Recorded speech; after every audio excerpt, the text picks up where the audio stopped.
Now, in today's video, I want us to talk about something very, very disturbing.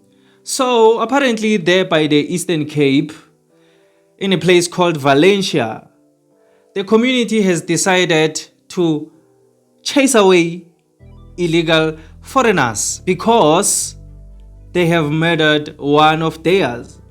So, a man has been killed by illegal foreigners. In retaliation, the community decided to also kill 3 of these illegal foreigners. On top of that, they are angry, and I mean really, really angry. They are saying they don't want anything that has to do with these illegal foreigners, and what they must do is pack their things and leave without any negotiations. The police have tried to reason with the community. On a community meeting, the police begged the community to say, you know what, some of these people have kids, some of these people are sick, most of them, if not all of them, don't have the funds to go back home. What is supposed to happen? At least let these people acquire the funds. In the meantime, let them stay. The community said, no, we are not going to do that. We don't care how these people get back to their country because we didn't call them to South Africa, and the plans that they made to come to South Africa, let them make the same plans to go back to their own country. Now, most of these people have been left stranded. Some of them have acquired refuge in a police station.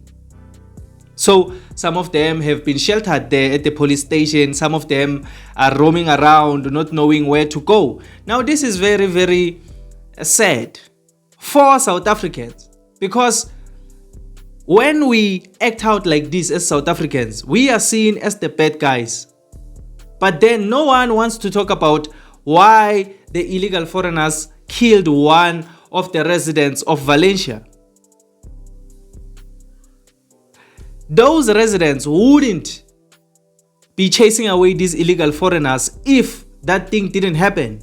If those people were well behaved there, not involved in crime, not killing South Africans, none of this would be happening.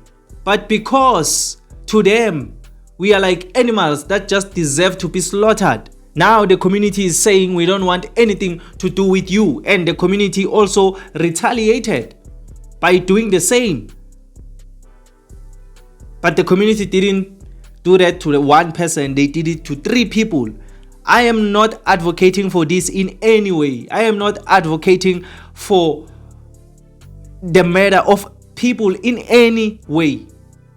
Whether it's a South African, whether it's a Zimbabwean or whoever, no one has the right to take another person's life. And what the community did is not something that I defend, it's not something that I advocate for. And also what the foreigner did is not something that I advocate for also, because it's the same thing. It's murder, it's the same thing. You get what I'm saying? So I am not advocating for the community, I am not advocating for the illegal foreigners, but I am just saying, let us not just be out here blaming the community to say the community, why did they do that? Why is the community chasing these people away? These people are saying they don't have money and things like that. Why are we not also looking at the fact that someone lost his life at the hands of these people? And if that didn't happen, none of this would be happening. You get what I'm saying? So instead of just blaming South Africans, let us go to the root cause of this thing. You get what I'm saying? So let me stitch a video for you so that you can hear this thing from the community members on why they did this thing, and also from the foreigners on how this thing has affected them. So please watch this video and then you'll tell me on the comment section down below what do you think about this entire situation. But if you just enjoyed this video or you learned something new, please leave a like and subscribe to this channel. I would really appreciate it. My name is Emmanuel and this is Mzansi Versity, the place where we transform lives through knowledge and information. Let's meet again on another video. Was written on the faces of foreign nationals as they vacated the police station premises to gather outside. These foreign nationals are stranded, and some with children as young as 6 months old. Residents say this murder was the last straw for them, as there have been conflicts between them and the foreign nationals for over 5 years. All the time, season time, they murder our people, they kill our people. We're not animals. And Valencia is sick and tired for this now. Enough is enough. From last week and Saturday, we decide enough is enough and everything must stop, tools down. We don't want to see the foreigners here anymore. They must go. We will not stop until we will see they are gone. We will fight until we see they are gone, and we will be happy and be peaceful in Valencia. And I know this community for a long time. They were never angry like this before, but they are angry. They are more angry, and it's not a joke. And I know politicians will use this one as a platform for them to write on, but this is not a political issue. This is a conflict between nations.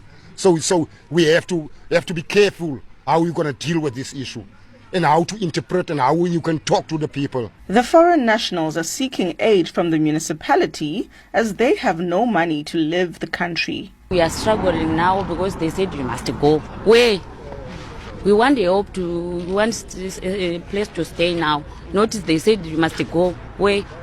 We are struggling. Either they have kids, either they have something. We have a property here in the location. Community meetings held did not produce any positive outcomes, as residents maintain that the foreign nationals must leave. The municipality has asked the farmers that have employed them to assist in accommodating the foreigners. But unfortunately, we did not reach consensus. But the only thing that I can say it was positive out of that meeting, we agreed to have a committee, a community committee, which is, appointed by the community members to deal with this matter in an amicable way. As the situation remains tense, police continue to maintain a heavy presence in the area.